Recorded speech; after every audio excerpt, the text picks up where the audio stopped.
Please find the link and post it on my.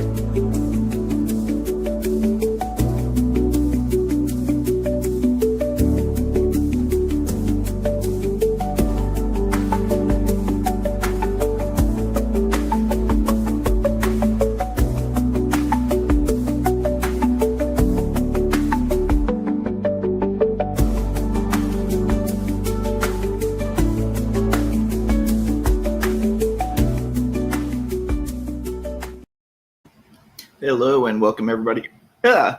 Great hiccups to a very special episode of Ink Panel's Graphic Novel Club book club. This is already starting out dynamic. Oh shit! Oh god damn it! So we are celebrating the release of the Superman movie, and we had decided when the trailer started coming out that we were going to do Superman for all seasons. And I'll be damned if after watching that movie, I got even more excited to read a book that I already loved. Right? I can't say enough how much I fucking love that movie. Where people at work who aren't into Superman movies or superhero movies are coming up to me going, damn, that was a fun movie. I love hearing that because that means it wasn't just us nerd fans that enjoyed it. Like the common crowd was actually digging it. So unfortunately, we got some somber news to discuss, and Gambit and I, being of a certain age, it hit pretty hard. Ozzy Osbourne passed yesterday, and I was weirdly surprised, maybe because that concert was 2 weeks ago. And I was like, all right, like, I'll give it another year, maybe 2. And then, like, midday yesterday, my friend texted me, like, Ozzy died. I was like, what the fuck? And then I looked, I was like, oh, shit. I text Gambit, and Gambit's like, I kind of expected that.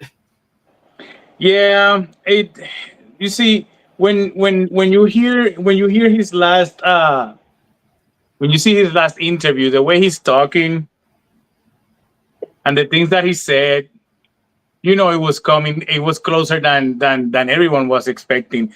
And I, you know, it obviously it's just rumors, right? That's just rumors. But the rumor is that it was assisted. You know what I mean?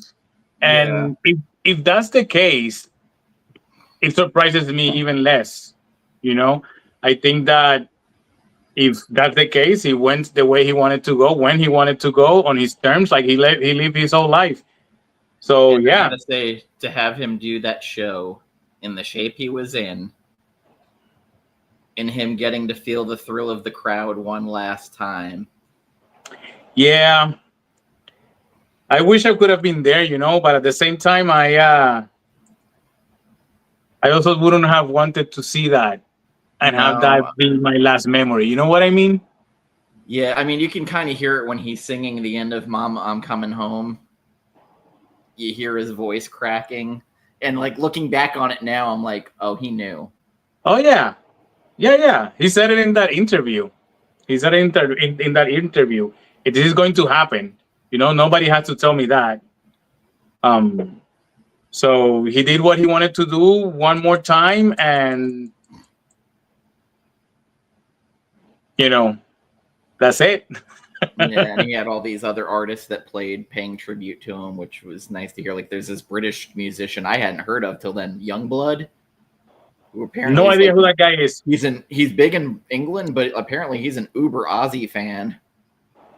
And his rendition of Changes was Change was awesome. He has to be, he has to be somebody, because to be there, you know, that to be in that stage, you know, there were other people that were bigger, were better known, and they were not there, you know. So to be there, you have to be someone. You have to have some, you know, some pull, some connection, something, you know. Yeah, because like his rendition of Black Sabbath's Changes, I was like, shit. Like, this kid's an Uber fan, for one, that he fucking pulled that song to do. And to have, I love that song. So weirdly, like after the passing, that's the song I went back to because it was the least Ozzy song out of all his collection. You think so? I thought so because early on, like nobody thought he had that range to do a song like that early in his career. So for them to But do that's like like a ballad, Sabbath, you know. That's very early in his career. yeah, but I mean, for him to have like in the vocal effect on it, and like you start listening to the lyrics and you realize it's about one of the members' relationship, marriage failing, and it's like, oh man, fuck, like that one, and then No More Tears was another one because when I was in high school, that song was gigantic. Rocket the moon, dun, dun, dun, dun.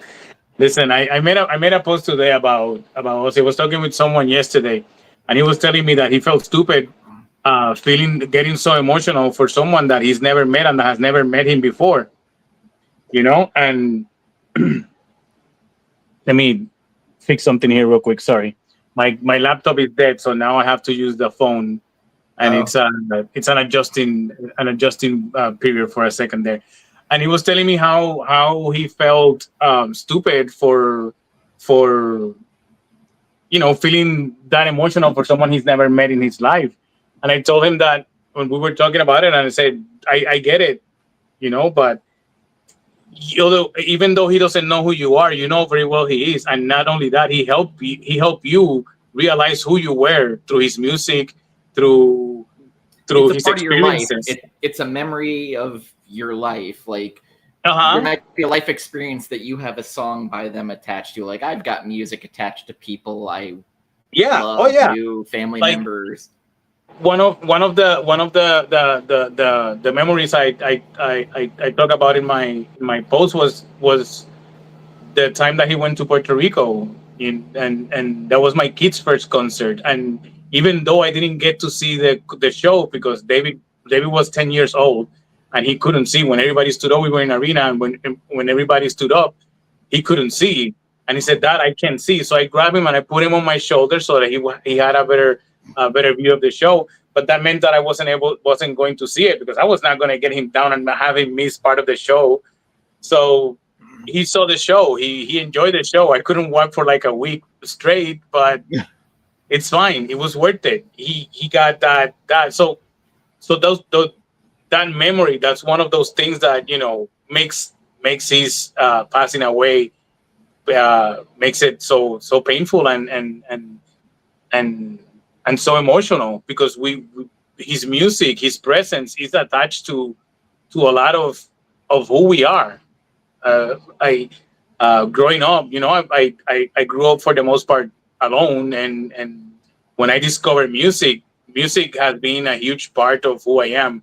It helped me with my English. It helped me with understanding the world around me. It plays a huge part, and Ozzy and Black Sabbath is a big part of that, of those formative years, of those my teenage years. It was already he had already 10 years on 15, 20 years on his career when I started to listen to Ozzy. But even so, it had been part of me since then, in every aspect. In When I'm drawing, when I'm talking with friends, when I was playing with the band, we played over the mountain, and we played Bark at the Moon. Shit, when one of the guitar players that played with us passed away, we were at his funeral, and we set up the band, and we were playing at the funeral home all weekend, and we played Bark at the Moon at the at my friend's funeral. So this his music, his presence has been constant in a lot of us, in a lot of our lives for so many years that it's just the same as if an uncle passed away. That cool uncle that uncle that playing bands and it's always touring the world. That one. Yeah, it's funny because there's a whole generation that just knows him from the reality show and then later found the music, which is kind of funny. Like for me, my aunt, my dad's younger sister, who was 17, 18, very Italian family, a lot of kids. So she was the youngest. and she had posters of Ozzy, Iron Maiden, and I remember she had the Blizzard of Oz poster in there, and like Iron Maiden, the Trooper poster. Like, she was a big metalhead, and I just remember there was the Bark of the Moon poster, and I was like, oh man, he's a werewolf. And that immediately caught my imagination, where I was like, I gotta know who this guy is. And since then, you know, since then, you can't imagine, uh, you can't imagine your life without his music. It's like I said, it's ingrained. It's so ingrained in our lives. It's such a big part of who we are, that it's like a family member passed away. And It touches you. he had comebacks almost every decade. Because the 80s, Yeah. he went away after the whole suicide solution thing and the Parents Against musicians. And then 1991, he came back and he had No More Tears, the Lita Ford song that we were talking about earlier. If I close my eyes forever, yeah. Yeah. That's one of my favorite songs. That was the first time. So before that, I have heard of Ozzy. You know, I've never heard Ozzy's music at the time. I was a little kid. That was what, 86, 85? I think earlier than that. I was a little kid. 85, 86, Monsters of Rock tour with Van Halen. I was what, 6 years old, 7 years old. I was a kid. I wasn't until Appetite for Destruction that I started to pay attention to music differently. But it was that song with Lita Ford that got me. It's like, oh, who is this? My sister was watching the video one day, and I was like, who is this? And she said, Lita Ford and Ozzy Osbourne. And they were talking about it. I can't remember that conversation, but I remember that it was like, oh my God, you know, it was a thing. And it was a great song. And I love that song.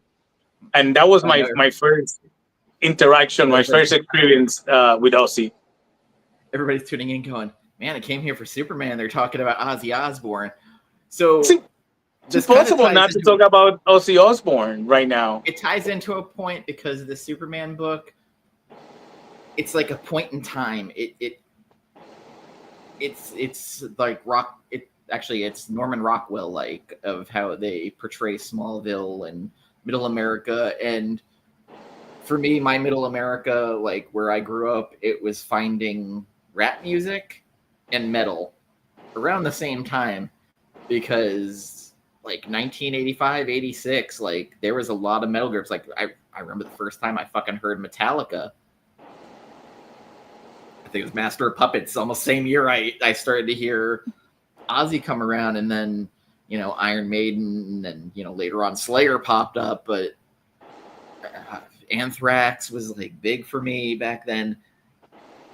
And these were all like memories of growing up. You know, I had my metalhead friends, I had my punk friends, I had my hip hop friends. Then there was my little comic nerd group. They were all the same. It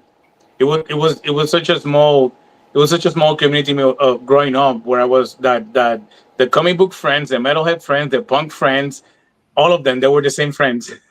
They kind of found each other, and then it was like, hey, I noticed you have that patch on your jacket. So I didn't have. So it was odd, because I didn't have patches. I didn't have any band shirts, any of those things. I couldn't afford any of those things. So I didn't have any of that. Nobody except if you were my friend and knew who I was. Nobody knew that I like metal, you know. And so yeah, there was nothing that identified me as one of them or anything, unless they saw me putting a cassette on my Walkman or reading a comic book. They'll be like, oh, but then again, it was such a small community that you knew who each I went to school from 5th grade all the way up to high school with the same group of people. So, you know, we've known each other since we were little kids, and the first four grades, 1 through 4, when I was it was a different school. Those I ran into them when we got to high school, because they all got to the same. Even though middle school were different and elementary school were different, and high school, those schools are all those students will merge together. There was only one high school. So I've known these friends since one of my friends right now. It's still my friend since we were in 5th grade. So that's how close we were. We were from the same town. We go back to Puerto Rico. We go visit the same places. We see the same people. So I think the thing of this is, if you really want to, there's a great Ozzy Osbourne playlist on YouTube if you feel like putting it on. I was just listening to it before we started. Give it a listen, and also like check out this guy Youngblood singing Changes from the last concert, because fuck, the guy's got a voice. Yeah. If you were able to pull off changes, you have to have a good voice, And definitely. he was singing like 3 feet away from the microphone too. Like he was just, and it's just loud and clear. So now I'm like, I don't know who the fuck this guy is, but I'm interested now because shit, like when you can pull off that song, not that it's like the hardest to pull off an Ozzy song, but one with that kind of range. And then we also talked about Ozzy had some of the greatest guitarists playing with him. Yeah. He knew how to pick them. He knew how to pick them, most definitely. So we're 15 minutes in. Oh, Which go ahead. which brings me to what I was saying. This, his music, his presence is so constant. Like it inspired some of us to grab an instrument, to grab a microphone, to start writing. The artwork on his albums make you want to draw something, or pick your interest in to look into fantasy art, you, it's his influence is so vast. My brother, who's not a metalhead, completely the opposite of me, knows who Ozzy is and knows some Ozzy songs. That's how big that reach and that presence, how big his reach and presence is because he's dead, but his music is still there. You can see his concerts. That's what I did yesterday. I put one of my DVDs, and all day was watching Ozzy Osbourne videos, because it's what you do. Yeah. All right. So we're 17 minutes in, so it's time to get to the book. Yes. Again, we had to talk about Ozzy because it was a big part of our lives. And Jeph Loeb, Tim Sale, this is after doing Long Halloween. I don't know if they had done the Spider-Man Blue at this point. No, I don't think so. But they kept saying they wanted to do a Norman Rockwellian type piece of Americana book for Superman. I love that this book has all these different POVs in the narration for each season. Each chapter, each issue is a different point of view. Yeah. Yeah. And I know some people don't like Tim Sale's art, but like I can't imagine anyone else doing this book. No, most definitely nobody else would have been able to pull it off and make it look that beautiful. I don't know. I'm not going to lie to you. At first, I wasn't a fan of Tim Sale's art. The first time It grows on you. the first time that I experienced Tim Sale's art was the Gambit Wolverine Victims book. I think it was. Mm-hmm. And I didn't like it. I was like, oh my God, this is ugly. And then I read The Long Halloween. I said, well, this is different. And then I saw this book and I said, wow, I was blown away. And my head blew into tiny little pieces when I learned that he was colorblind. I did not know that. I was also surprised when I saw who the colorist was, which made me kind of laugh just a tiny little bit. Why? So Dave Stewart was also the guy who did Black Hammer's coloring. So he's always Black Hammer. Oh. So I don't know why I was surprised, but I was surprised that he was doing Tim Sale's coloring. There's a couple of people who did the coloring on there. Bjorn Hansen's the one who was named a bunch, but then it's like Dave Stewart, Mark Chiarello, and then Jose Villarrubia.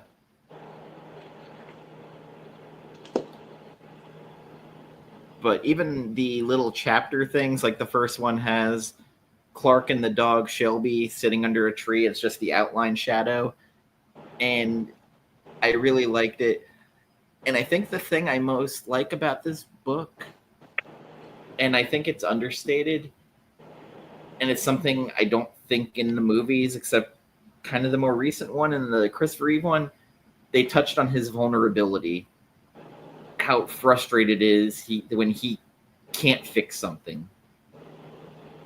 And a couple of times in this book, and that was one of the things in the original Superman movie, when Pa Kent has the heart attack, it's something he can't stop. Something that he can, all these powers, and I couldn't do anything to stop it. Yep. Which is it's a thing that I find is one of those things that I find the most appealing about the character. When you paint him like that, a lot of people say, "Oh, it's really difficult to write Superman." I'm not a writer. I mean, I am, but I'm not a writer to this level, right? So I legit can't say that what's easier, or if it's easier not to write it. But the one thing that I think has been missing for a long time is that he will always do the right thing. That no matter what position you put him, he will always do the right thing. It's one of the reasons why I like the book Red Son, because Oh, yeah. even though he's was raised by the enemy, at the end of the book he ended up doing the right thing because it's in his nature, and that's the thing that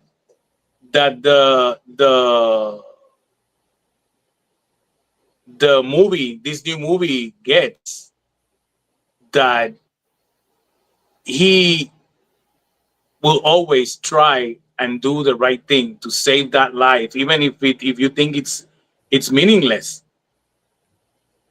He will go out of his way to try and and save it. Rescues a squirrel. That's where the squirrel comes in. And you know that squirrel, it was almost going to be cut out of the movie. It was almost going to be cut out of the movie because it wasn't the test audience wasn't reacting to it positively. So he was about to cut it, and in one of those cuts, James Gunn says, "I'm missing the squirrel. I miss it." So he put it back, and I think that it was great that it was there. So back to the book. This book has the same energy, the same feeling that this movie has. It's bright. Go ahead. I was gonna say it's bright. It's colorful. It's beautiful. It's a very beautiful. It's a very beautiful book. Sorry. Otherwise, I'll continue talking. So the part in the beginning where Pa Kent is plowing the field and he hits a rock, he's trying to pry it out, and then Clark comes over and he basically picks up the giant rock and moves it after Dad's like, "Well, you're gonna have to use some leverage," and he's just holding it in his hand, and he gets annoyed.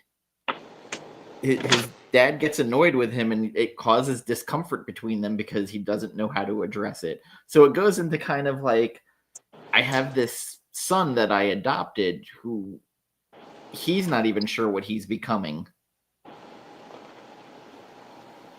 He just like looks at him. He's like, "Time for supper." And like Clark is feeding the dog Shelby Yes. food behind him under the table. You mentioned Norman Rockwell, right? And Yes. every few pages we have a Norman Rockwell inspired page, or in this case it's just one page.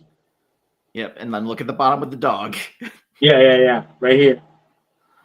And So it reminded me of a Justice League Unlimited episode where he brought Hawkgirl and I think Martian Manhunter to Christmas with the Kents. yes, and the Martian Manhunter didn't understand Christmas. Nope. And I think he had Oreos in that one. I can't remember. It was one of the episodes he had Oreos, which brought it back to Justice League International. I think so. Yeah, I think so.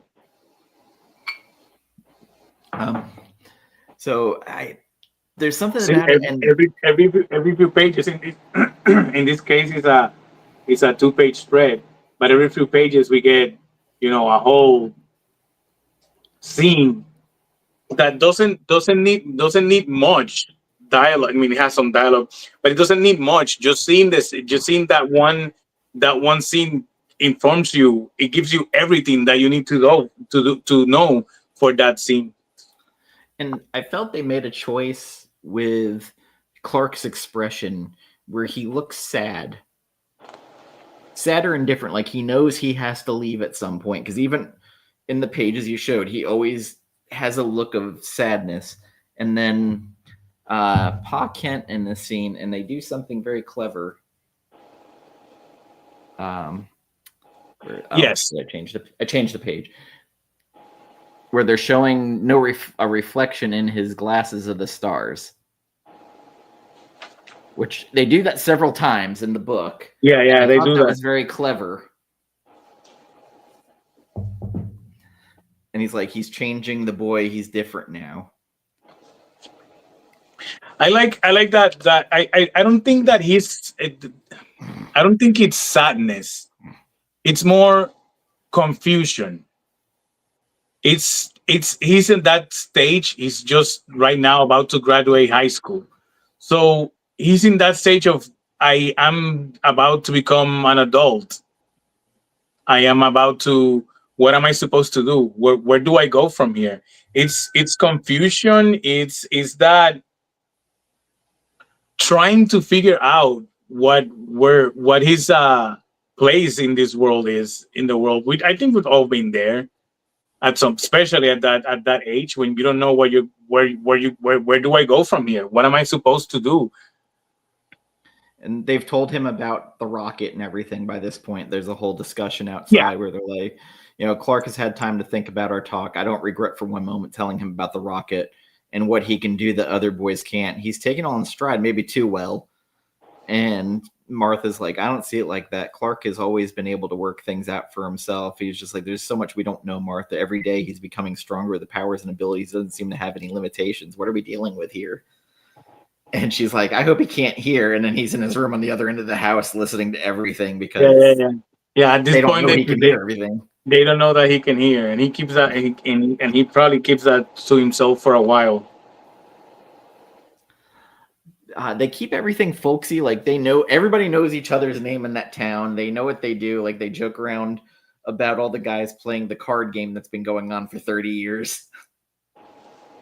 It's a small town. It's a very small town, and although I've never been in a small town here in the States, I know what a small town is in the island, and a small town you might not know everyone by their name, but you know who they are. You know where they're in what part of the town they live, and who they are related to, and all of that. So in a town like this, it doesn't surprise me that they know who he is. That's why I always say, even though that's not addressed here, even though it's not addressed here, and I think they did a good job on the movie Man of Steel about that. Is that people know that Ken Kid is weird as fuck. You know that Ken Kid. They say that in there. They say like he's always awkward. Yes, but it's more than that. It's like that well-known secret. It's like, yeah, the Ken Kid can do shit that nobody else can do, but we don't talk about it. We just don't think about that. We just don't talk about that. It's okay. It's something happened and we're saved.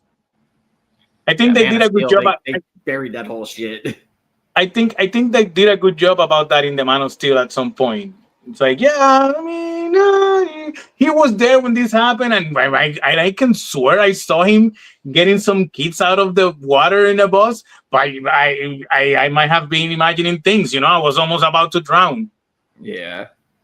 Which I feel like a town like that would be good about at doing that, at keeping that secret, that well-known secret.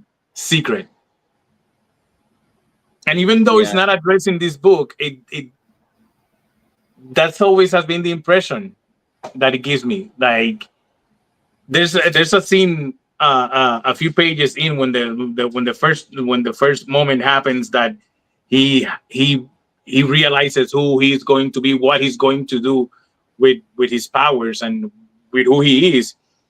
That he saves someone and they ask him like, "Wait, did you just nah? It was just the tornado just drop you yeah, here," and you say. So basically, yeah, I mean, I think they address it here. It's like, yeah, no, yeah, no, I didn't see that. That didn't happen. It's just in yeah. my head. He finds his X-ray vision while he's getting his hair cut, and then the guy's cutting his hair and breaks his scissors. Hadn't happened until this point, and then Clark runs away and outruns a damn train. I think that was a good note to the Christopher Reeve movie when he's Yep. running, racing the train and goes and runs in front of it, which is something that I would do too if I was able to run faster than a locomotive. I would do that. Yeah, once he runs away, he's just standing on a hill, and Martha's like, Jonathan. He's like, Martha, what on earth? She's like, he's just standing out there all alone. He's like, I'll handle it. Let me get out there. She's like, be gentle. He goes, yep. And he's like, Pa, I'm scared. Wouldn't you be? Yeah, and they're like, there's things about being a father I'd remember for all my days. How I held him in my arms as a baby, awkward to start, like carrying a chicken, and then finally getting the hang of it. He's like, but my son could bend steel in his bare hands, and as much as I wanted to tell him that all the answers in this life and the next could be found in Smallville, all I could promise Clark was his mother and I would love him always. And that's best answer, like it's good. And this whole chapter basically is done from Pa Kent's POV. It's his narration. Yes, this first book is Ken's point of view, and we get to see how he sees him as a father, how he sees the changes that his son is going through, and He he also doesn't talks have all, about his wife a lot. he doesn't have all the answers, but he's doing his best to comfort his alien son that can bend steel with his bare hands. Because there's like a scene in there, he's like, freaking stubborn, just like Martha. He's like, I'd marry her all over again if I could. But he's constantly calling her stubborn and like bossy. And I thought this was might be easier for you to pull it up. The single page, the tornado. Yes, I just passed that right now. This one. Well, it's not. It's a 2-page spread. Okay, on mine it shows it as one because I'm reading on digital, but Okay. I just really like how big they make it compared to him on the hill. Yes. Yes, this is a very beautiful spread page. Yeah, Wizard of Oz is the fuck out of him, and then he's like, "Hey, I can fly, shit," and saves the gas station guy. And that's the scene you were talking about where he's like, "Did you just nah? It just dropped you here, whatever." And then I like that page. I like that page. The caption in that page is that it says when he becomes a man. It says the page before ends with but I believe in the wild trouble of that moment, our son became a man, and it's him saving the guy in the gas station. Yeah, it's really good. And then pretty much he finds his family and he's like, "Oh, we thought we'd lost you. So glad you're safe." And he's like, "It's all over now." And they're just having a good family moment. This is one of those like family feel good moment books. But he realizes he's like, I could have done more. I should have done more. And Pa Kent says what he said, the look in his eyes, I could have done more. I know my son, it would haunt him from that day on. And it's true. And he goes and talks to a pastor, and the pastor's basically like, we each do what we can. We were able to, Clark, some less, some more, but when the Almighty sets a course, there's nothing any man can do about it. And he's like, well, what if there was one? He's like, I'll talk to you later. Crazy kid. I think I think at that point he doesn't dismiss him as oh, this crazy kid, but he realizes that his conversation is not, it's not what you know, he doesn't take him that seriously, because he's saying something like, yeah, but what if one man could have stopped this and or saved, prevented a lot of this damage from happening. It's like, there's no way. Like, if I was me, if I was that minister, and this kid comes in and brings me this notion that maybe someone could have prevented the town from being obliterated by obviously a giant tornado, I would be like, yeah, kid, yeah, listen, I have to do something. We'll talk about this later. He doesn't quite dismiss him, but he sort of dismisses him, like, yeah. Yeah, and then like we end the issue basically with Clark asking Lana to meet him up on this hill, and she's like, man, you're being borderline impulsive. And he's like, well, it's time to be a little impulsive. She's like, oh, really? Sweet. You're going to ask me to marry me, or we're leaving town? And he's like, guess what? I can fly. And she's freaking the fuck out. And I'm like, that's a legit. She's like, how are you doing? What? You're scaring me. And then she kisses him, and they talk about she's freaked out, and they kind of fuck their friendship up. I don't know how I would react to my best friend telling me this thing, especially if it's a best friend that I thought my whole life that I was going to marry. Yeah. And suddenly, like, what? I also love how, like, the drawings of him, he's so massive compared to his family and everybody else. That's exactly what I was going to say. One of the things that I love about this this book is the visual language. Is how they make him massive against everything and everyone that's around him. He's so big and tall, and when Tim draws him as Clark, very like, even though he's huge and he's slumped. and has like sort of a dumb look to him, you know, like an innocent look. So, like naive, like even at the age that he is, you can tell that he's pure and innocent, and Tim did a great job at expressing that through those pages, through that art. Yeah, I'd say like Mark Miller's Huck is kind of in that same where he's kind of autistic, but he has like this pure face where he doesn't look like he could hurt anyone, but he's super powered. Just different, where Clark, he's constantly slouched over, has his shoulders hung down, so he looks smaller than he is, even though he's not. That is the one thing about the new movie that it's not that I didn't like, but I wish it would have been different.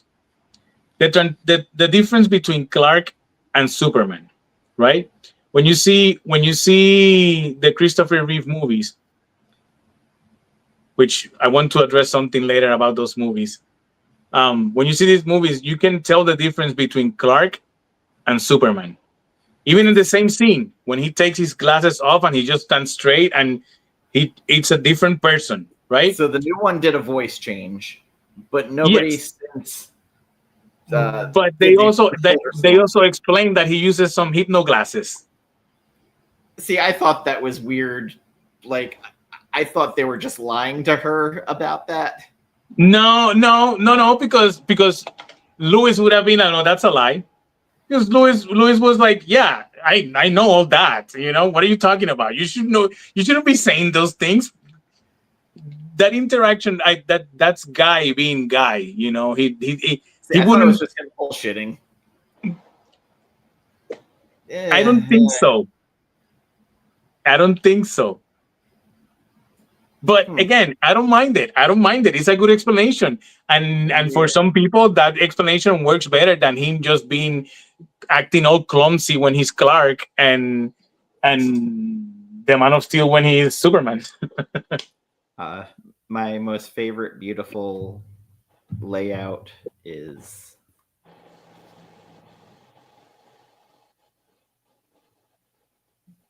that. That is just such an awesome Yep, art. yep. This is one of my favorite uh, uh, pages in this book, and the dialogue between him and Pa. Clark goes to him and says, "Do you ever get tired of looking at that?" Nope, never have. And Guess Pa I said, never "Never." will. Yeah, it's that, because how many times do we see? We've seen the sunset many times, but every time we get a chance, we stop and we look at it. And then he ends up in Metropolis. It's like time passes, the country mouse leaves Smallville and becomes a city mouse. I never cared for Metropolis much. Can't see the horizon unless you're flying over it. Maybe that's why Clark chose to settle there after all. And then we get Perry White, Jimmy Olsen all freckled up, and Lois is just a flat out bitch. I wouldn't say she's a flat out bitch, but she has some attitude to her. She's feisty, which is Yeah. on brand with the character. Yeah, there's some things in it like that she said that I was like, I don't know. Like what? She's like, she goes, "You don't talk to Lex Luthor like that," to Superman, and he's like, "Well, Well, someone should have." well, yes. I think that she's coming from the point of that, you do that, you're gonna get into trouble. You don't talk to him like that because you're gonna get into trouble. And he goes like, yeah, well, somebody should have, like somebody should Yeah, finally stand up to him and not let him do whatever he wants and be Lex Luthor. there needs to be like a swap, and I want to see J. Jonah Jameson at the Daily Planet and see if he goes at Superman like Spider-Man.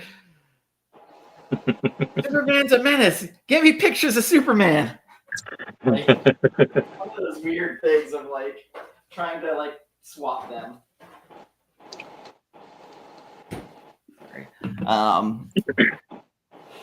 Yeah, Jimmy, they made look like a damn kid. Like he is. Well, gee willikers. Well, the book does have that old feeling, like that Silver Oh yeah. Age feeling to it, and I think that they did a good job of at setting the mood, the not the mood, but setting it up so that you understand that this is not modern age, even though it's modern age Superman. It has that, the way he's dressed as Clark. You can tell it's a very old way of dressing. Like Probably 60s. the 50s. cars are old cars, even though the city is a future city. It does have that retro futuristic style to it. So it again, one of brings me back to that the visual language of this book. It's so beautiful and it's so well done. Tim Sale was a master at that, and telling the story without the need of words. You can follow this book from page one to the last page without the need of reading a single word, and you will still understand what is happening. Very much so. Like there's Let's not a page there that you can that if you take the dialogue away from it, that you wouldn't be able to follow it, because it's that well done. This is one of my favorite interactions, and we're still in the first book on Spring. This is one of the my Holy favorite cat. parts of this book, which was later used in the Superman Lewis show in that just ended a few months ago. The beginning, he's saving someone and like and gives the hat to a kid, and the kid goes like, "Oh, cool suit," and he goes like, "Thanks, my mom made it for me," and then he goes Yeah. flying away. It's like, there it is. That's it. Which, by the way, that Lewis and Superman series is You just like it because Lobo was in it. no, Lobo wasn't in it. I thought Lobo was in that one. No, on the one that has the where Superman and Lewis has two kids. I thought that was the one he was in. No, he was in Krypton. Oh. He was in that series Krypton on the second season of Krypton, which I've never seen. Neither have I. I thought I forgot there was a Krypton series. I've never seen, and I wanted to see it because I wanted to see those Lobo episodes, but I don't know. I didn't understand the purpose of that show. Honestly, that's all right. We'll be getting a Lobo and Supergirl pretty soon. Oh yeah. Oh yeah, and from what I've read, it's going to be really good. I like that they had Lex with red hair in this because everybody forgets he wasn't always bald. He wasn't always bald. Yep. His hair fell out from kryptonite poisoning. And he's an older man too. This book feels a lot like it reminds me of the John Byrne Superman Man of Steel series. The thing that also makes me laugh is they're very much making him Lex Luthor like William Randolph Hearst, who Citizen Kane was based off of. That makes sense. But yeah, this kid in this fucking book, I swear to God, he's outside that window chasing that cat constantly. There's one of the panels that there's a bicycle in the ledge of the building. What is a bicycle doing there? First of all, why is that ledge so big and it's not a balcony? Like, who's paying attention to this kid? Come on. Get that kid off the escalator. Right. They do a lot of Superman in the next issue, just kind of flying around the city. Yes, I like this one. This one is from Lois Lane's point of view and how she sees him, and how she, even though in this book Lois Lane is not a love interest for him, you can see what you can see. She tells you what she sees in him. What is it that she gets a little moist in the elevator where she's like, "Oh, I hate capes, but he makes it work." Yeah. She goes like, it must be the cape. He stops a nuclear missile, throws it back into space, and then dives back down to the submarine, gets the submarine that Lois for some reason was on. Because of course she was inside. They never explain how she got into that submarine, but he asks, and she just kind of like, "Yeah, why were you on the submarine?" She's like, Don't ask questions.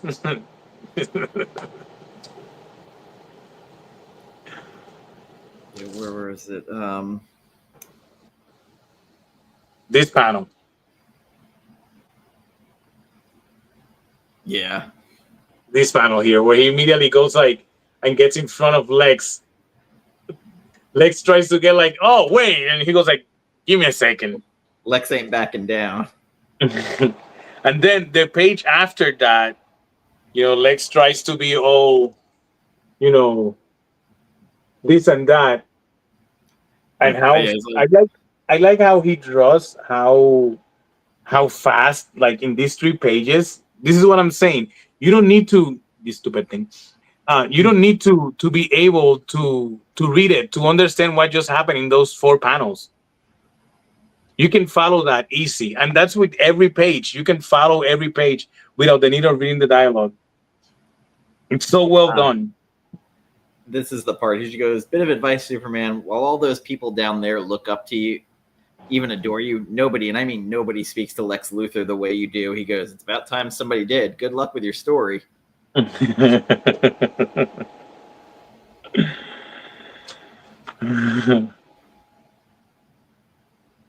And by the time she gets down of the, by the time she gets out of the elevator, he's already inside the building, and she's Yep. asking herself, she's asking, there's so much about him that we don't know.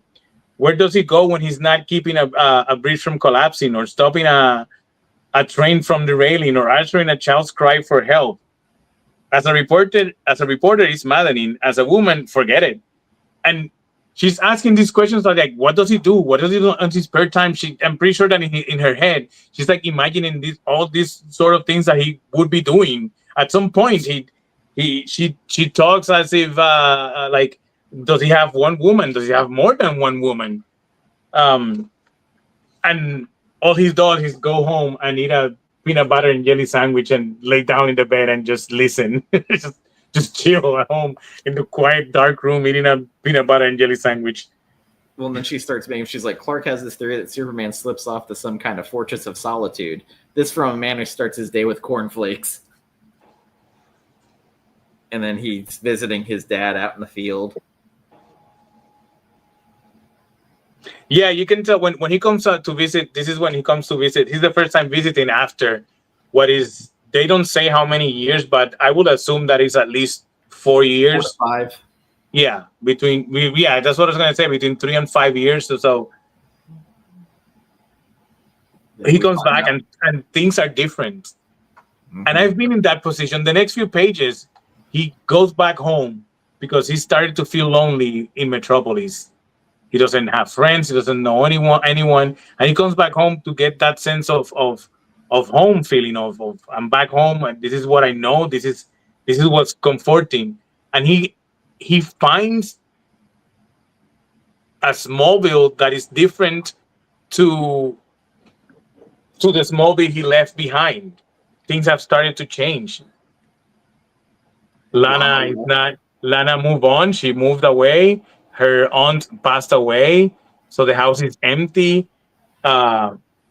People look older. Things look different, and he talks about it with Martha, with his mom, about it. How he came here, and because he wasn't feeling like home where he was, and I come here and everything's different. Things have changed. Yeah, Pete's now. And this panel is mimicking that panel where we see the space on his glasses, right? And that's when he's telling her, it's just, even with all the good that I've done, sometimes I seem out of place in the city, and always thought Smallville would feel like home. Now it's different here too, and I've been there because when I moved here, I started going. I go to Puerto Rico once a year, and after Maria, that I took a break. I didn't go for a year and a half or something like that. When I came back, it was so different. It was so different from the town, the island that I left 3 years before.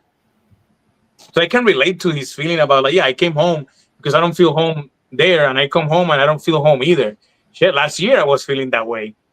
I felt super displaced. So I understand that where his mindset is at that point in the story. He ends up going back to Metropolis. There's a big building fire, and he's getting a little sassy with Lex's armored guys, where he's like, if someone gets hurt, I swear to Christ. Which we see in the new movie too. We see an army of Lex armored individuals. Yeah. He saves the woman. She's like, you're an angel. Bless you. And he ends up sucking out all the fire into a tornado into the water. And he's just like, I'm only going to ask you once. Get out.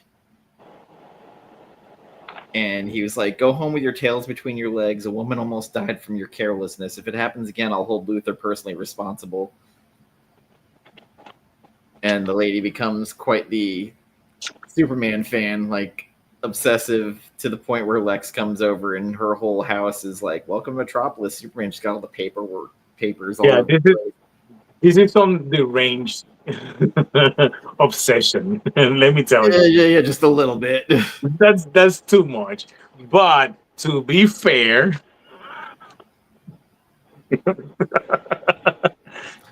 Yeah, but it's not all the same thing. I mean,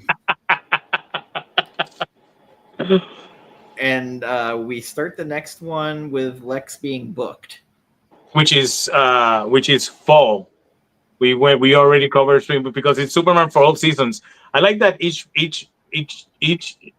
chapter is dedicated. It's a different season, but it's not in the same year. We cover a year of Superman's life, but in during different years of his life. And I believe this is Lex's point of view because it's like this is a love story not between a man and a woman, but between a man and his city, my city, Yes. Metropolis. There are those who will find this day ironic, even appropriate. And it's him seeing the newspaper saying Luthor arrested, and Superman's flying by the thing, and Luthor's, they have him showering, he's getting shaved, and he gets cut while shaving, and he's like, "Oh, there's nothing to be sorry about. You made a mistake. I forgive you." Yeah, this And is right after he spent the night in jail. yeah, and the thing that I find interesting, and that I was just reading Lex Luthor, Man of Steel, did a video on it, and in that it's constantly Superman outside the window of his building with the arms crossed, just hovering. Yep.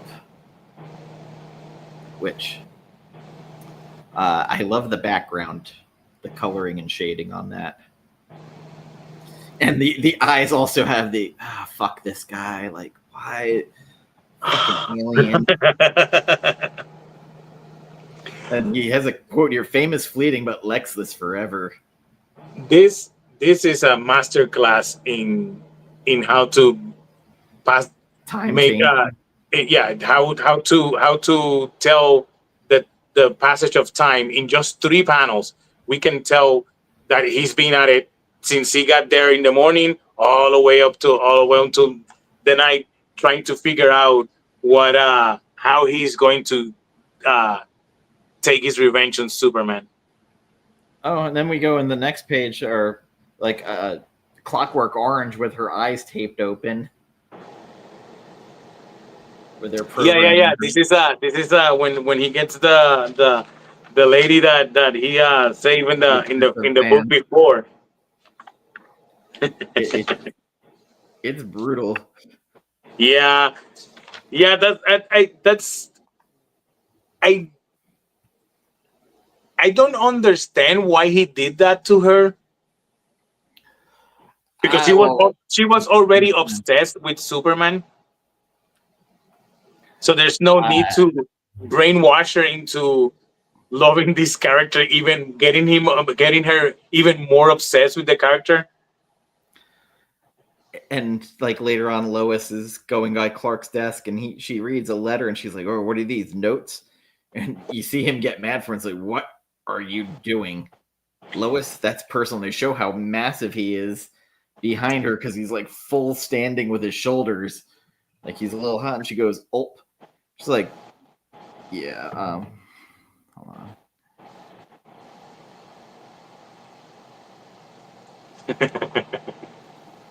Yeah, he does look massive. And she's like, "Well, they look like notes, Clark, and you've got this part here about LL as in Lois Lane." He goes, "Lana Lang." And she's like, "Well, then, there you go. It's the kind of mistake anybody can make, really. Out of here. Bye." Well, not exactly. That's when she fainted. That's when she faints on his arm because he gets sick. By reading this book during this whole chapter where it's Lex Luthor's point of view, I hear Lex Luthor in the what is this guy's name? Jesus, he's played Lex Luthor many times. The guy that was the villain in Highlander. Oh, Let me look it up. I know who you're talking about. Oh my God, fucking. I'm looking it up because Jesus, Highlander. How do you spell Highlander? There you go. Just put Superman the animated series. Oh my God. Clancy Brown. Yes. That's who I hear as Lex Luthor in this book, which is interesting because it's the only voice that I hear in my head reading this book. So it's kind of like how you hear Kevin Conroy with Batman, you hear Mark Hamill with Joker. There's certain people that we've had this voice attached to for so long. And Clancy Brown, I mean, for damn near 15 years. Yeah, as Lex I Luthor. mean, for a very long time. That's true. Because between Superman the animated series and then Justice League Unlimited and Justice League, he did it for all that time and some of the movies. And he did Grodd. Another set of pages that are just beautiful to look at. Yep, and also I love that the page before Lex Luthor, it has one page before when she's yelling at him, he says truth, and then zoom to him next to us, he goes justice after she collapses. And then they have everybody down. And he's high fever, rapid pulse. What's happening here? And then Lex, yep. And the American way. It's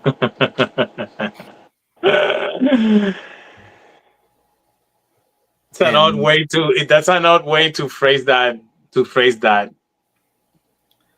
We find out it's an airborne disease, and Lex is like, "Oh, I quarantined the building. I've got entire floors of people who need medical care." He's like, "Why aren't you affected?" He goes, "I got a controlled environment. Can't be too careful with terrorists." Better question: why aren't you affected? He's like, "What do you mean?" He's like, well, "I mean, however your powers are manifested, scientific, biology, or perhaps alien nature." He goes, "Alien? Who is to say you aren't the carrier of the virus? I don't know." And that's where he's like, "I could just break this goddamn window." And he's like, "All right, I can't take the chance. I can't be like you, Luthor. So I'm asking you, can you help?" And then brainwashed girl comes out, calling her toxin now. Yep. And she's a biochemist, and she's concocted a unique mixture. So Superman flies her up into the clouds, and she's seeding the clouds. It's raining, and it cures everybody. Unfortunately, it kills her. At the end, yeah. At the end, it kills her. Which they never said they, except for that moment where they show her that he's technically torturing her with images of Superman saving and doing the good things. They never say what he did to her. So my thought is that she wasn't protected from the disease outside. Well, she does have the mask. Oh, okay, never mind. Because I was like, maybe that's why. No, she was wearing an oxygen tank so that she wouldn't get infected. So this is obviously Lex's doing. He did something so that she died in his arms. This is all part of Lex's plan. I can assure you, because this page is framed beautifully.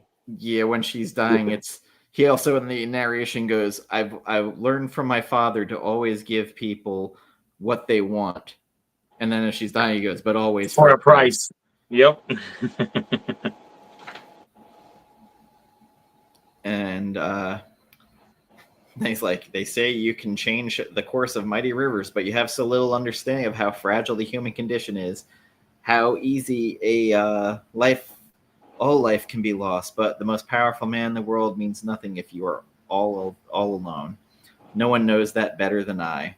Go back to wherever you came from before you fail us all. Which breaks him. That breaks him. It's sort of what happens in the movie. You make him believe that he is not good enough, or that he is not that he is the problem. You break him that way, and I think that's more powerful than kryptonite. Honestly, you break him mentally, and that's how That's how Lex always gets the better out of him. It's to and back to what I was saying earlier. Those moments where we see him vulnerable is what makes this character appealing. Because let's face it, he's a really powerful character. But it's those moments where he's weak, where not weak, but where you see some vulnerability in him, human vulnerabilities. Because I can relate more to someone making me believe that what I did is the cause of something really bad, even though I was trying to do something good. I can relate more to that than being weakened by a space rock that emits a radiation that will make me weak. That if I get far away enough from it, it won't affect me. You know what I mean? Yeah, I mean, and also like I think this was like a master class in the narration, because this was like, and as Clark goes back and he's like, this was a love story, like all good love stories. It was full of betrayal, anger, tragedy, and revenge. And revenge. And Clark's on the back home, and he's like, I think I need to stay here in Smallville for a while. And then we go to winter. And we go to winter. That fucking kid's out on that goddamn thing again with the bike and the cat. Again. Making snowballs. And here's the stupid bike on the ledge of the building. Like, what is it? Why? If the kid needs some parents. I like that in those scenes that you see the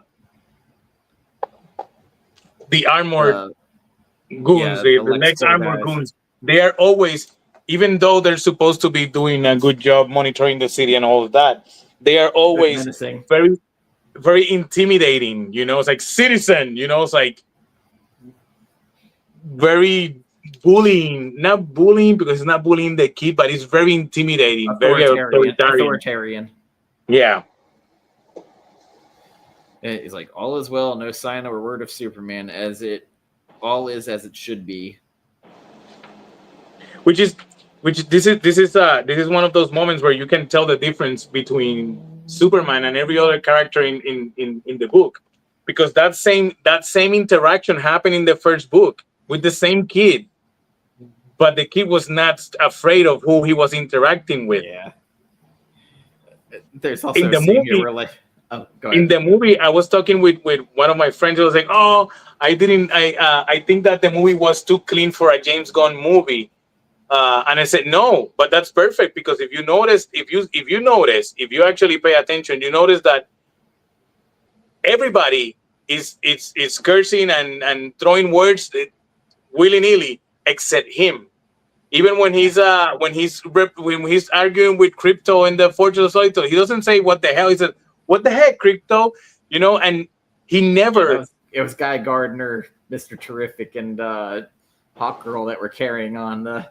Yes, which I think is perfect, because it shows you who this character is, like very deep to his core. He's a good character, a good person.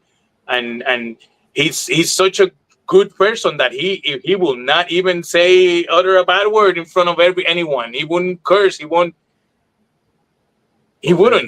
There's the scene with Hawk Girl where she's carrying the dictator, and he goes, "You're just gonna put me in the desert and let me down." She goes, "I'm not Superman," and fucking throws him.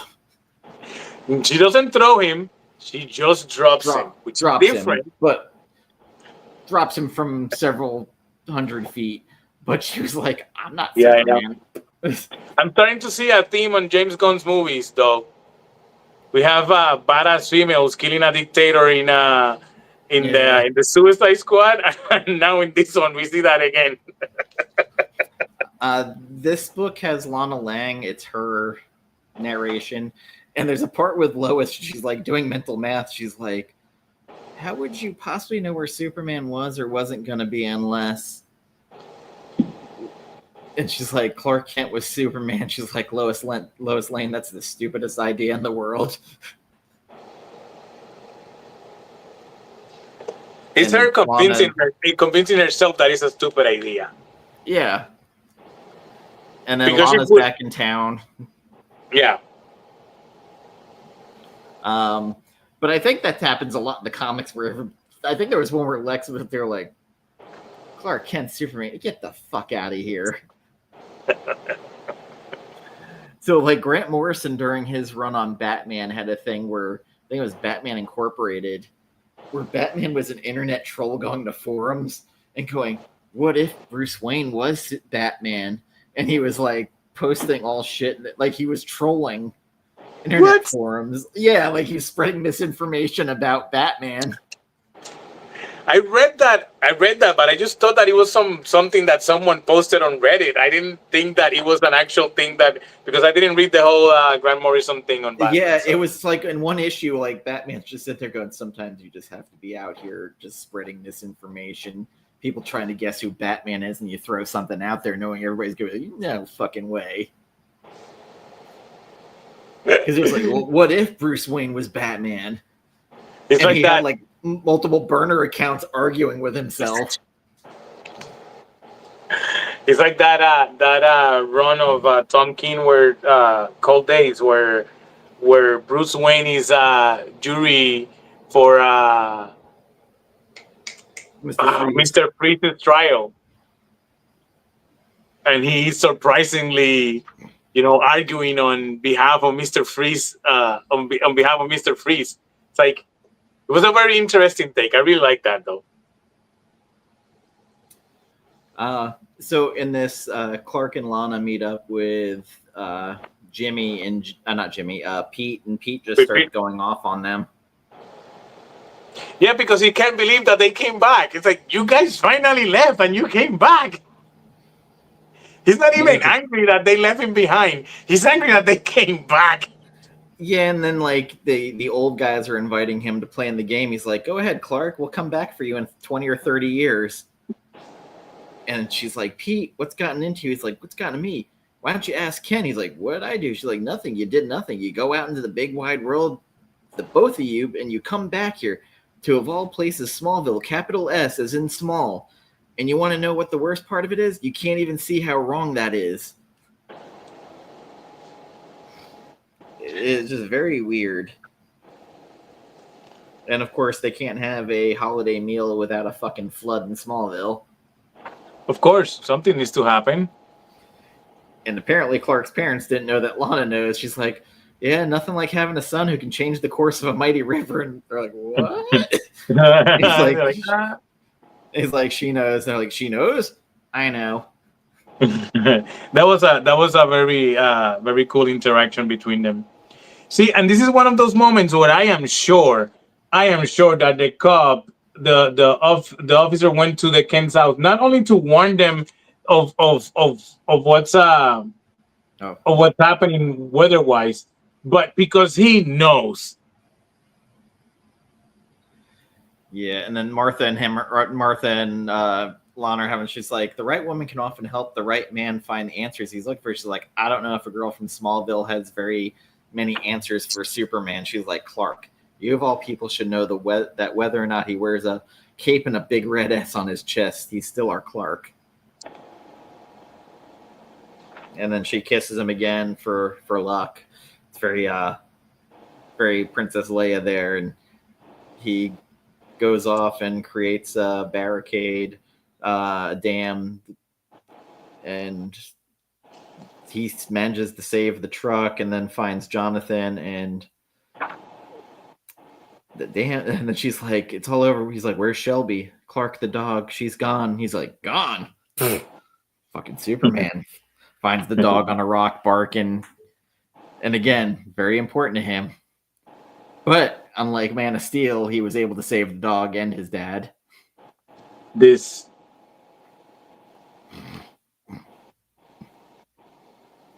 It would just be me with a cat. It's exactly the cat probably scratching me as I pick it up. But what I like about this panel, aside from how beautiful it is, says, because to understand, this is Lana again speaking. So I finally realized while I was away how special it made me feel. She's talking about knowing Clark and being in small business, because to understand that man in the cape who could fly, all I needed to know was Clark. because she's been wrestling with the idea, with the idea of who Superman is. That her friend that she thought he was going to marry turns out to be this being, all powerful being, and she's having, she's questioning stuff. And at the end, she's like, all I have to remember is that person is, it's all I have to know is Clark, and I know who that person is. I understand that guy in that cave. He's not a stranger. He's just Clark. This fucking kid is out on the goddamn roof again, chasing a cat. And he falls off the goddamn roof. Like, someone's got to bolt those windows. Somebody has to bolt those windows, indeed. But he drives by and tells Luther's phone, he's like, tell Luther I'm back. And he's like, telling the kids, like, haven't we met before? Wow, you. Remember, I'm Trevor, but everybody calls me Trevor. He's like, good to meet you, Trev. Folks call me Superman. This page. This is a great page to end this book. So there's something funny that goes into those pictures there that you're about to show. Yeah, the scrapbook pictures. Yes, there's one in particular I need you to show. It's the one with the other dog named Rusty. Oh, that one's in the front. Oh. It's a very important story to go along with that dog. This one? Yes. So this dog almost made Tim Sale walk off the book. That's his dog. Oh, shit. He originally had put that dog into the book because it's literally his dog. And DC's editors were like, well, Smallville, they're using Shelby. It's canon now. Can't have Rusty. And he flipped the fuck out, and like Jeph Loeb had to like intercede. He's like, listen, we'll get your dog into the book, but we're going to treat him as he was the first dog when Clark was first born. But like, why are we fighting about this? He's like, I just want to put my fucking dog in there. You can listen to the whole thing. It was on Kevin Smith's Fat Man with Batman, and they interviewed Jeph Loeb, and Jeph Loeb talked about everything, and that was one of the bigger parts of like almost walking off because of DC putting their foot down. That's wild. Well, but at one point they were going to have both dogs, and they're like, no, we can't have both dogs at the same time. And that's one of those moments where I say that where I think it's stupid that, like with Marvel, the comics being heavily informed by the movies. Yes. How slowly a lot of the books just started to be the movie versions of these characters.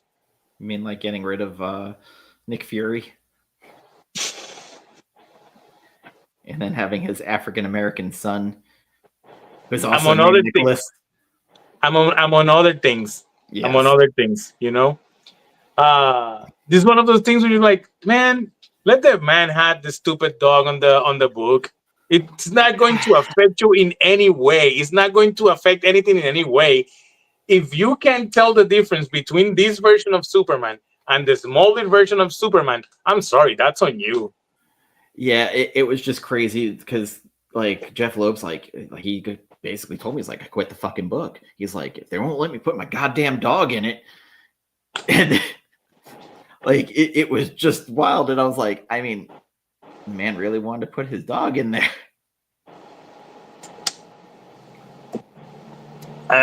If I was going to work on a Superman book or any DC book, and I got the chance to put an animal in it, I will definitely put Alistair. Well, they also both thought this book was gonna fail. Like I didn't know that. They had no faith in this book, and they don't even know why they did Long Halloween. They got tricked into it. Archie Goodwin, who was an editor, is like, oh, I love the way you guys do the mobsters and stuff. And they start doing the book. They're like, we've never done a book with mobsters. The fuck? Like it was. They tell that story. Jeph Loeb tells that story too. Like it's. That one I've heard. It's crazy, but it's so weird. And did your version have all the extra stories in it? That's a Yes, little okay. yes, Yeah. yes. It has the prom night story. It has the which one was the one they meet when he meets Bruce Wayne. Yeah. There's the one in there that made me almost break into tears last night, and I don't want to. The Sam story. Yeah. Yeah, that one was brutal. That one was brutal. Yeah. And in that first panel, so because I don't want to get into it, but in that first panel, you can see Mary Jane and Gwen Stacy. Yep. Yeah. I just weirdly like the speed of it happening and the fact that it's actually Jeph Loeb's son this is about who passed away. I did not know that. I know that when he did the Superman, when they were doing the Superman Batman book, there was a whole book that was dedicated to his son That's what passing. that story is from. The story about Sam. Ah, Yeah, I just hit a little too close with like how fast it hit Jen, and like this yeah. basically was like the same deal, and I was just like, oh. And um, there is a page there. I'll read it, but it's Pa Kent, and again he has the glasses with the stars shining off of it. I found Clark at nearly 3 a.m. outside on the porch. There was something in his face I'd never seen before, sorrow, and he's saying, why?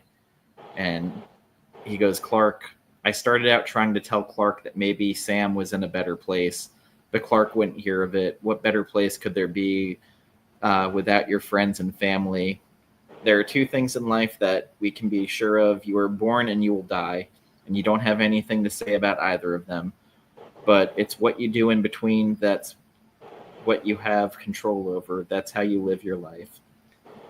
And he's basically in Pa Kent's arms, like crying, and he's like, it's just so unfair. He's like, yes, yes, it is. I hadn't held my boy in my arms since he was 3 years old. I wish I could make the pain go away, but this was something Clark was going to have to learn on his own. We all do. And the very, very, very strong page. And Yeah. that is as far as I'm going to go into that fucking story, because I don't. Yeah. That's why I Yeah. didn't want to get into it. No, just that Yeah. page, just the dialogue between the two of them, because I thought the fact, again, it's something Clark, he can't Do anything fix. about He it. can't. Yeah, he's weak, and that's kind of a running thing in this. Of he knows he has this godlike powers, and his frustration that he can't save everyone. And I And no think matter how that's, hard he tries. and that was the thing in the Donner Superman where Pa Kent dies, and he like there's that moment where he just like and drops, and Yep. he runs to catch him, and nothing he can do. And Imagine being that powerful and not be able to do anything about that. yeah, it's very meaningful because I think it adds vulnerability to the character. We've kind of said that a couple of times, but how do you kind of deconstruct a god? You know, like he's weak against magic and kryptonite and, you know, stopping natural causes. That's it. And it's hard for me to even think of a book that kind of is even close to this to recommend. To give you the same feeling, no. It's different because Not- it's such a piece of Americana, kind of. Yes, that it feels it. So I haven't read this book in years. I would say close to. Wow, I would 2000, I think, the say last I read it. yes. I think a little bit before I moved here, and I've been here 10 years. I would say like 13, 14 years since I read this book, and it still holds up. It's sort of very timeless in a sense, and I think it's because it it gets to the core of the character of what the character it really is. I love Jeff Loeb's work, but I have a problem with Jeff Loeb's endings in books. I feel like he has a Yes. problem. I think he has a problem ending books. But this one, that's why I mentioned I like how this book ended. This one has a good start. This one is it it it has a good start, middle, and end. It is a good solid book. And I think the change of narration in every issue helps with that because each time you're getting that character's POV. So you have the father who's frustrated that he can't help his son. You have the guy who's mad that he used to be basically the world of Metropolis. He owned it. Now this fucking alien came in. I also really liked Lana's. Who's the second one? That wasn't on the Lana, list? no, Lana's is the fourth one. Lana's is Winter. Yeah, what was the second one? Was that Loose Lane. huh? It was Loose Lois Lane. Lane. Yeah. Okay. I think hers might have been the weakest. You think? Hmm. I think I think that one was I don't think it was the weakest, and I can't say that it was my favorite, Because but it Lex does was have some. probably the strongest. But I do like a lot of that issue a lot. Yeah, it was the narration I thought was the weakest because like she talks a lot about things except for her like weird like the cape. She's like trying to come to grips with what she's feeling and she doesn't know what to make of it. I think the strongest one was it's Pa and Luthor's issue. Yeah, It's spring those are my two and fall. favorites. Hmm. Spring and fall. Those are I think the strongest ones in this series.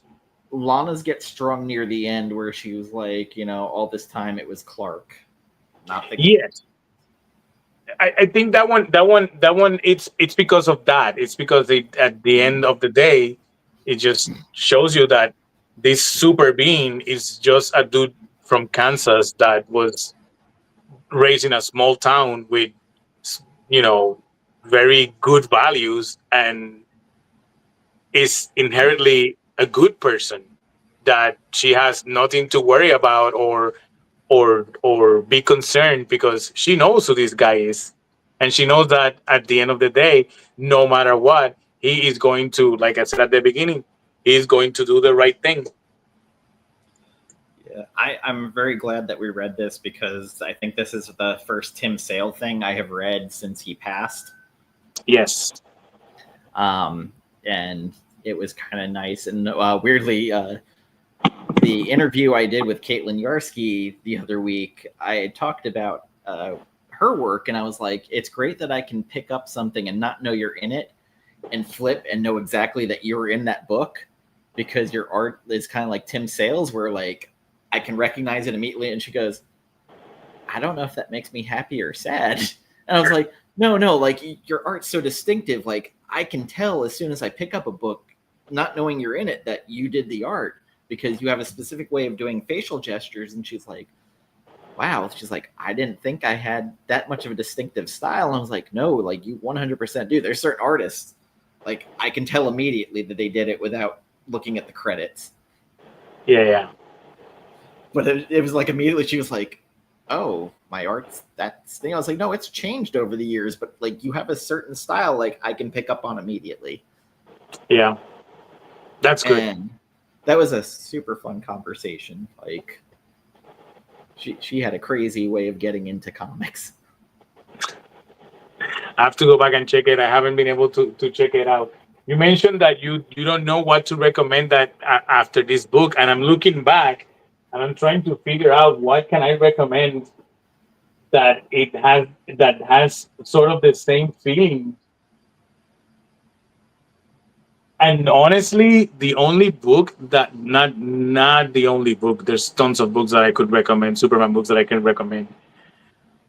But one book that evokes the same sort of emotion when I read it would be The Death of Superman. Um, so I don't know if it was Justice League Zero when Brad Meltzer was writing it. They did a issue 0, and in it they had, so in the comic they had Pa Kent die, like during the Brainiac saga that Jeph Johns was writing, and they had a part where they cut and like Clark's in his old room and he's just sitting there sobbing because he doesn't know what to do. And that was like a powerful page, but not really Emotional. Yeah, and like there's tons of books that have emotion, but they're sad. Like I point out that Identity Crisis where fucking Ralph finds his wife. Yeah, but that one's sad as fuck. Yeah, no, it's sad. That's why I'm like trying to find something like family like that has. I wouldn't say that's why I it's not the same as this book. What kind of like feel good Americana? That's a difficult one. There's not much like that. No, like I immediately went to think about Spider-Man, and I was like, I don't think there's even a Spider-Man book that evokes anything like that. Huh? That's a good question. Yeah, because there's not a whole lot of like feel good stuff like that. I mean. So that Death of Superman book, it makes me feel good at the end, even though he dies at the end. I know it sounds stupid that you say it makes me feel good, but it makes me feel good at the end. That's what I'm saying. Oh, I fucking know which one. Which one? It's another Superman book, but All-Star Superman by Grant Morrison. Oh yeah, of course. That one, yeah, most definitely. I would recommend that hands down. Yeah, but that was. Didn't we talk about that one already? We did. But that's one that like I read and I'm just like, fuck yeah, like. Yeah. It is a good book. It is a good feeling book. It's similar to this, and even though Frank Quitely's art is different, there has some similarities in the way he draws Clark Kent and he draws Clark Kent. Mm-hmm. Very, very, very distinct. And they both draw him the same way, like really big and clunky and massive, and like sort of, again, using the word dumb, but that's not the word that I'm trying to use. That, but you know what I mean. It has that innocence, that. Sort of having a big jaw. That's what I like. Big chin on him. Yeah, that would kind of be one of my go-tos. I'm gonna have to really think about like feel-good books because there's some it takes like I can think of a scene like man there's a fucking horrible scene in Preacher that has one of my favorite like moments. It's one hell of a jump from this to Preacher. So no, it's just like one of those like moments where Jesse's dad's talking to him and he's like, be good. There's too many bad people in the world. And it's right before they take his dad and fucking shoot him. It's one good scene in a horrible book. Damn. Damn. Let me see. Man, I can't think of anything else. Justice League New Frontier is another good book that. Oh, fuck yeah. I would be able to compare it, in the same vein as this one.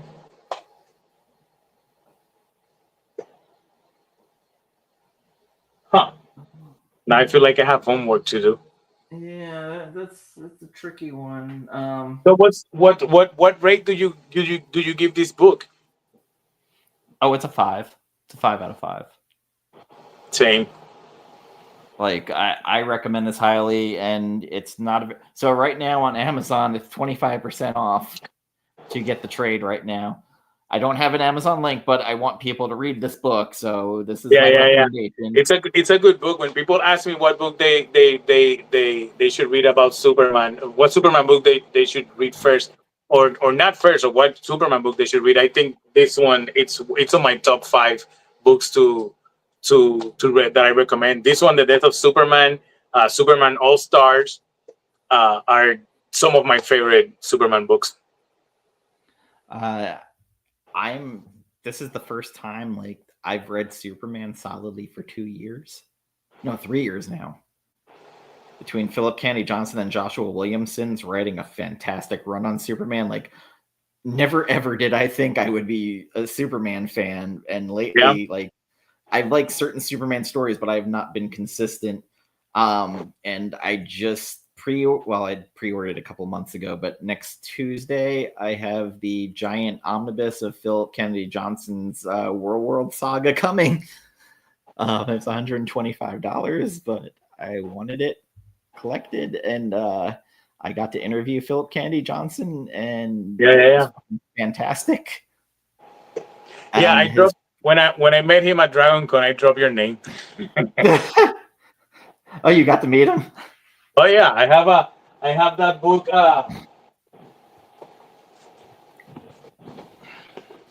I'm sure he didn't remember who I was. He gets interviewed. No, he did.